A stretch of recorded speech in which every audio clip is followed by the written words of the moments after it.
Hello everyone, welcome to our channel new you rediscover your self. ఈరోజు మనం eco friendly గణపతిని ఎలా చేయాలో చూద్దాము.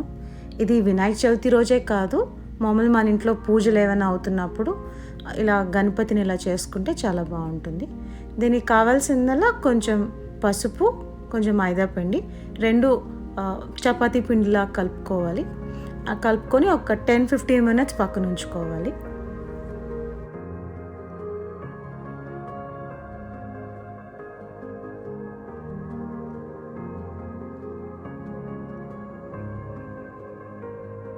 ఒక పెద్ద బాల్ చేసుకోవాలి, అది గణపతి బాడీ కోసం. తర్వాత దానికన్నా కొంచెం చిన్నది హెడ్ కోసం చేసుకోవాలి. అలాగే 4 స్మాల్ బాల్స్, అది 2 legs అండ్ 2 handsకి, అండ్ 2 మీడియం సైజ్ బాల్స్ తొండానికి, తర్వాత మండపం చేయడానికి. అలాగే ఒక 10 balls చేసుకోండి మన వీడియోలో చూపిస్తున్నట్టు. ఇంకొక 4 balls చిన్నవి, అది కిరీటం తర్వాత మూషికం చేయడానికి.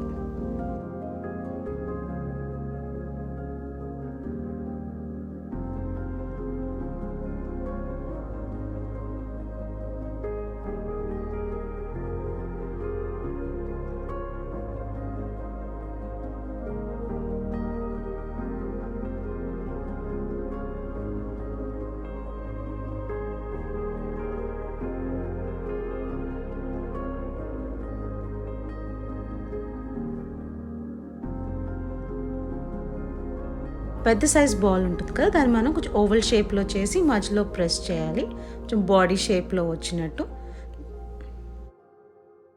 దీన్ని బేస్కి ఎడ్జ్లోని మనం స్టిక్ చేసుకోవాలి. సో అది అంటుకోవడం కోసం మధ్య మధ్యలో వాటర్ వాడుతూ, లైట్గా ఎక్కువ వాడద్దు, కొంచెం అంటుకోవడం కోసం అని వాటర్ రాసి దాన్ని అలా స్ప్రెడ్ చేసుకోవాలి. ఇదే విధంగా మొత్తం అన్ని బాల్స్ మన వీడియోలో ఎలా చూపిస్తున్నామో అలా మనం చేసుకుంటే గణపతిని చాలా ఈజీగా చేసుకోవచ్చు. ఈ వీడియో ఎండింగ్లో మీరు చూసినట్లయితే గణపతి కోసం మనం వాడిన గొడుగు అండ్ పువ్వులు మనం హ్యాండ్మేడ్వే. సో అది కూడా మీకు నెక్స్ట్ వీడియోలో చూడవచ్చు ఎలా చేయాలో.